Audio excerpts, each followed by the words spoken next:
Professor Yunus, আপনি সাধারণত সাক্ষাৎকার দিতে চান না।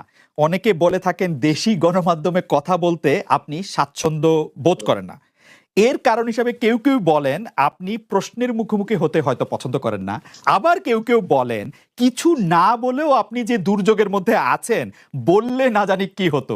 আপনার মন্তব্য একটু শুনতে চাই প্রফেসর ইউনূস। না, তুমি তো সবটা বলেই ফেলেছো সমস্যাগুলো কি। কাজে এই হলো অবস্থা। অবস্থাটা হলো আমি বলছি দেশের কাউকে কিছু বলি এমন কথা তো নয়।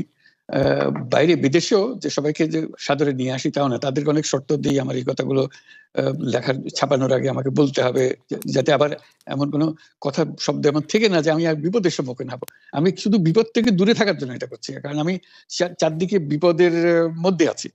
কাজে কথা না বলা এটা একটা নিজেকে রক্ষা করার একটা সুবিধা আর কি, যত কম বলা যায় ততই হয়তো ঝামেলা থেকে বাঁচবো। সম্পূরক প্রশ্ন করতেই হয়, নিজেকে কতটা রক্ষা করতে পারলেন প্রফেসর ইউনূস?